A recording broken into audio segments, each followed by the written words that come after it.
55 साल की एक महिला अपने खास रिश्तेदार को फ़ोन करती है और फ़ोन करके कहती है, बेटा जितना जल्दी हो सके इतना जल्दी आप मेरे पास आओ। वह लड़का 1 या 2 दिन के बाद जब आता है, आने के बाद कहता है कि आंटी इतनी क्या जल्दी थी जो तुमने मुझे इतनी जल्दी बुलाया है। तो वह कहती है कि बेटा मुझे एक चीज़ की ज़रूरत है जो तुम्हें मुझे ला के देनी होगी। वह कहता है, आंटी बताइए मुझे क्या लेके देना है। तो वह कहती है कि बेटा मुझे तमचे की ज़रूरत है, तमचा यानी पिस्तौल की ज़रूरत है। जब वह उस महिला की ये बात सुन कर के वह लड़का छंद रह जाता है, कहता है कि आंटी तुम्हारी इतनी उम्र हो चुकी है, तुम्हें इतनी उम्र के बाद ये तमाचे की क्या ज़रूरत है, या तमचे की क्या ज़रूरत है। तो वह महिला कहती है, बेटा जब तुम्हारी बहन है ना जो अकेली रहती है, उसकी सुरक्षा के लिए मुझे तमचे की ज़रूरत है।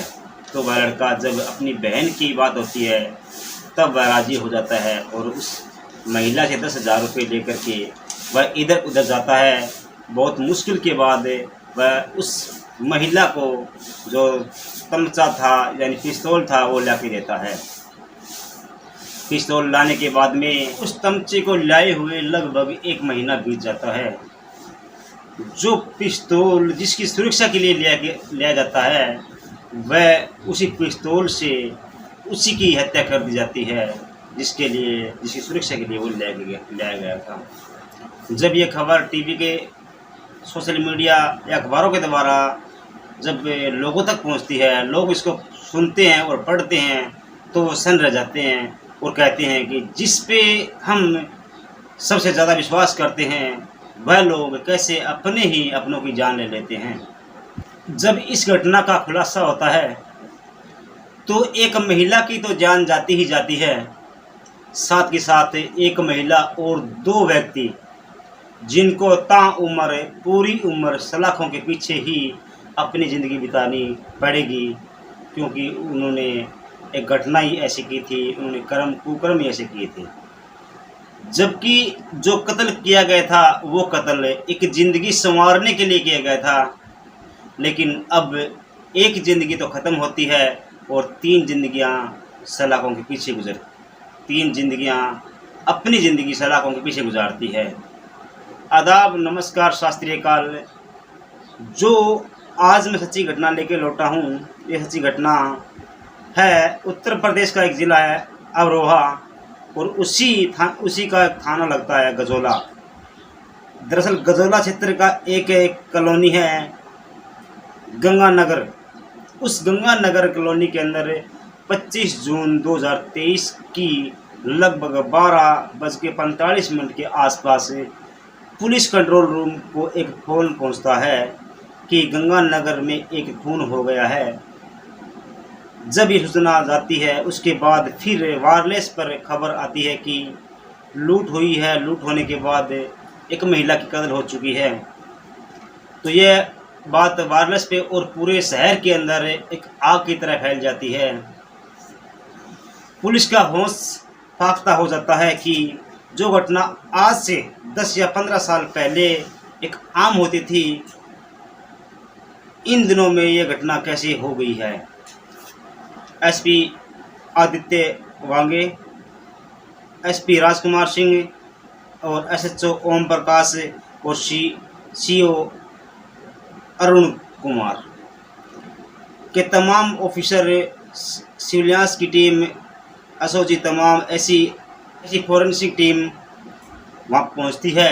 वहाँ पहुँचने के बाद उनको जो पहली नज़र में दृश्य दिखता है वह ऐसे लगता है कि जो लूटपाट करने वाले बंदे थे वो लूटपाट करने के बाद या फिर जो लूटपाट कर रहे थे उस टाइम में इस महिला ने उनका विरोध किया है, तब उन्होंने अपने रास्तों से हटा दिया और उसके बाद जो उन्होंने करना था वो कर दिया। क्योंकि अलमारी खुली थी, कागज़ जो थे वो कीमती कागज़ थे वो इधर उधर बिखरे हुए थे, इधर उधर जो अलमारी के अंदर बस्तर रखे हुए थे वो बाहर थे और ज्वेलरी थी वो बिखरनी हुई थी।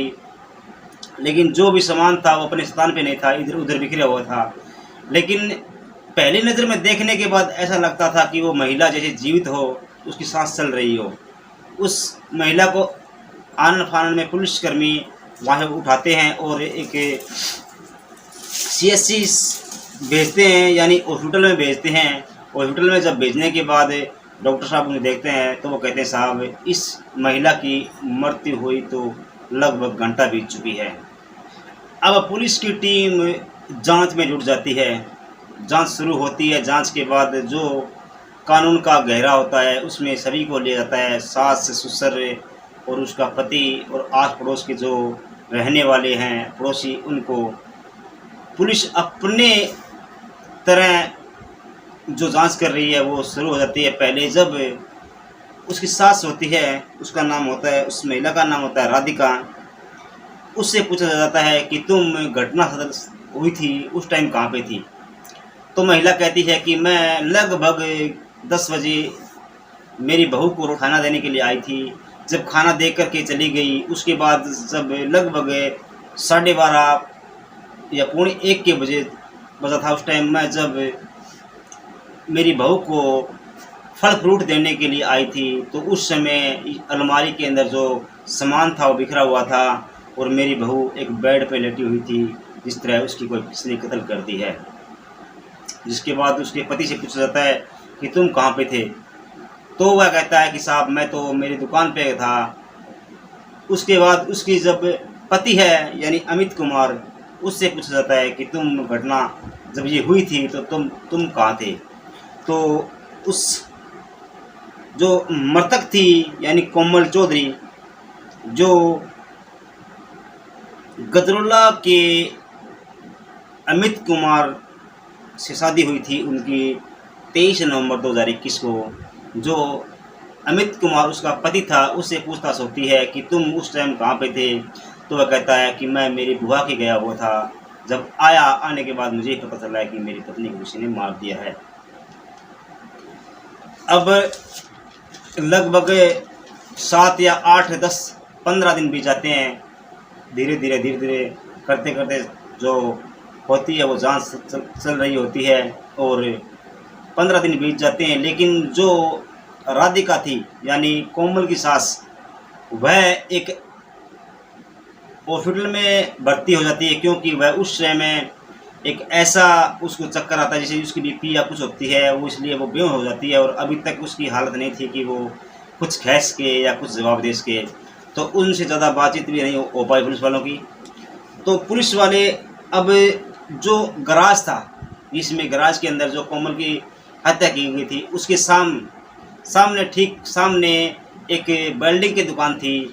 उस वेल्डिंग वाले के पास जब पुलिस जाती है, उसके ऊपर जब सुई पुलिस की रुकती है आकर, तो पुलिस वाले उसके पास जाते हैं और पूछते हैं जिस समय कोमल की हत्या की गई जब तुम कहाँ पे थे। तो वो वेल्डिंग वाला कहता है साहब मैं था तो यहीं पे, लेकिन जिस समय ये वारदात हुई थी उस समय मैं घर पे गया था खाने के लिए।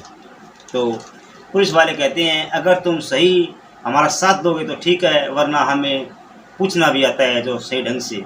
तो वह ये बात सुनकर, पुलिस वालों की बात सुनकर वह कुछ घबरा जाता है और सच्ची बात होती है वह बताने लग जाता है कि साहब उस दिन 25 जून को यह जो महिला थी राधिका यानी कोमल की सास, ये उस दिन यहाँ पे 3 या 4 बार आती है।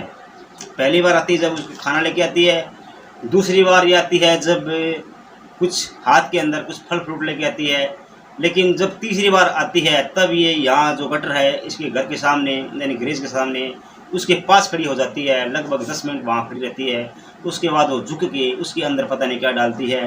डालने के बाद वो चली जाती है। उसके 10 या 15 मिनट बाद फिर आती है और आकर के एक बार अंदर जाती है। अंदर जाने के बाद वो बाहर आती है, तब वह कि चिल्लाने लग जाती है, कहती है कि मेरी बहू किसी ने मार दिया, किसी कत्ल कर दिया, ऐसी करती वो ऐसी करती है। तो अब जो उस वेल्डिंग वाले ने कहा था कि उस गटर के अंदर उस राधिका ने पता नहीं क्या डाला था, बस अब पुलिस को क्या था वो अपने तरीके से उस गटर के अंदर जो जिस राधिका ने जो सामान डाला था उसकी तलाशी शुरू हो जाती है और उसके अंदर से निकलता है एक पिस्तौल यानी तमचा निकलने के बाद अब पुलिस सीधी हॉस्पिटल के अंदर राधिका के पास जाती है और कहती है कि तुम ये बताओ कि तुम्हारी जो बहू थी उसकी जो कत्ल हुई है वो कैसी हुई है। तो वो कहती है साहब मैंने आपको पहले बता दिया था कि मुझे तो पता नहीं, लेकिन पुलिस वाले कहते हैं कि जो तुमने जो पिस्तौल एक गटर के अंदर डाला था वो हमें मिल चुका है, वो हमें बरामद हो चुका है। अगर तुम सही नहीं बताओगी तो हमें सही पूछना भी आता है। लेकिन उस समय वह वो सब कुछ बताने की स्थिति में नहीं थी, क्योंकि उसकी तबीयत जो बिगड़ती जा रही थी। तब उसके पति यानी उस पति का नाम होता है नरेंद्र कुमार। नरेंद्र कुमार और अमित कुमार को यह कहा जाता है कि तुम तुम्हारी माता और तुम तुम्हारी बहू से पूछो कि ये क्या हुआ था, वरना हमें पूछना आता है। तब वह उन्हें भी पूरी बात नहीं बताती है, लेकिन नरेंद्र और अमित को इस कहानी का पूरा पता होता है, क्योंकि इस कहानी के अंदर नरेंद्र और जो अमित था उसकी भी कुछ हाथ था।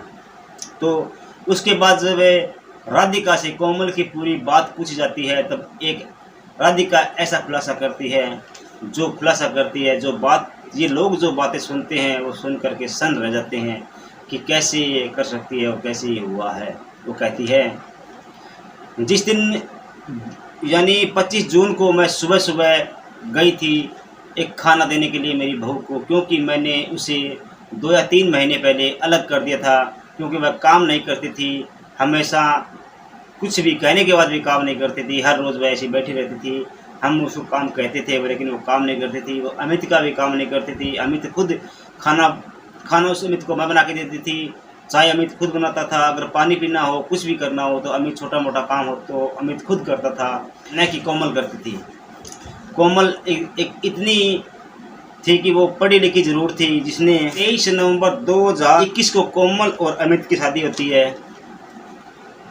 और जो कोमल होती है वो खनसाल का एक शहर होता है, वहाँ की रहने वाले होती है और BU से पढ़ी हुई होती है। और जो अमित है वो BA तक पढ़ा हुआ है और वह दुकान पे काम करता है, अपनी दुकान है उसमें काम करता है।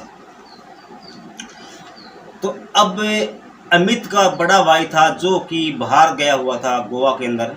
तो जो कोमल थी उसने भी सोच रखा था कि मैं BU से पढ़ी हुई हूँ, पढ़ कर मैं भी वहाँ काम करने के लिए जाऊँ और जाके मैं भी अपनी ज़िंदगी संवारूँ।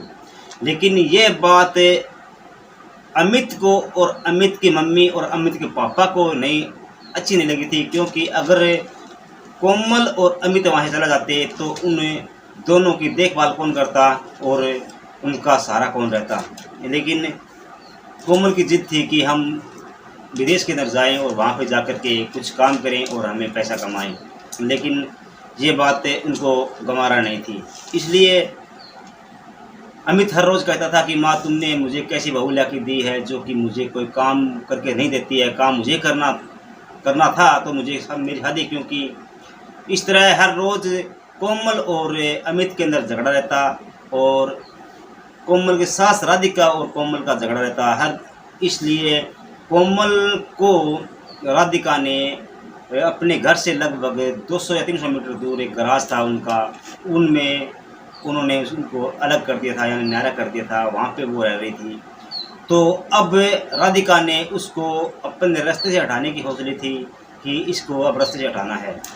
तो वह उस दिन सुबह सुबह जाती है, रोटी जो मतलब उनको खाना देने के लिए वहाँ जाती है, खाना देकर आती है। तो उस समय कोमल अपने बाल सुखा रही थी। बाल सुखाने के बाद सोचती है कि अब ये खाना खा ले, खाना खाने के बाद में जब सोएगी उसके बाद मैं यहाँ आऊँगी और फिर कोई कहानी का अंजाम दूँगी। उसके बाद वो लगभग 12 बजे आती है।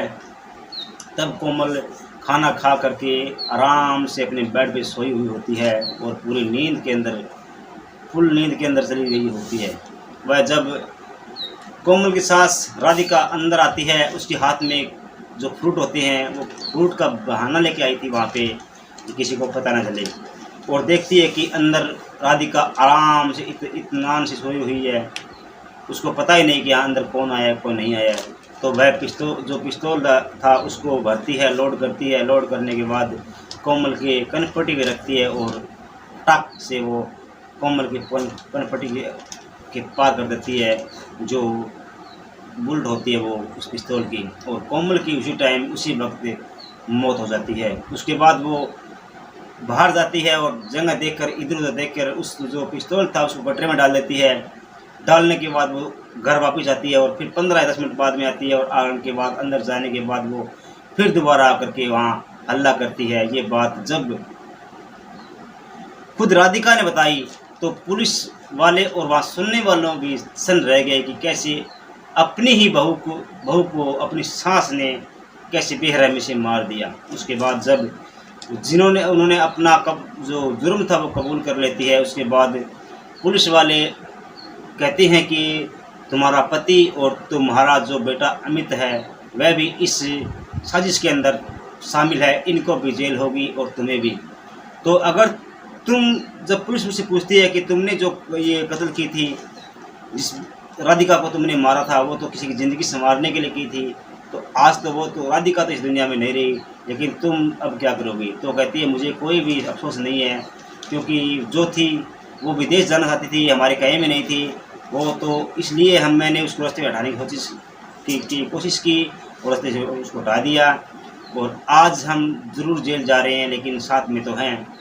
उस महिला राधिका का कोई भी अफसोस नहीं था कि तुमने अपनी बहू को मारा है, अपने बेटे की घर को उजाड़ा है, लेकिन उसको कोई अफसोस नहीं होता है, वो तीनों जेल के अंदर चले जाते हैं।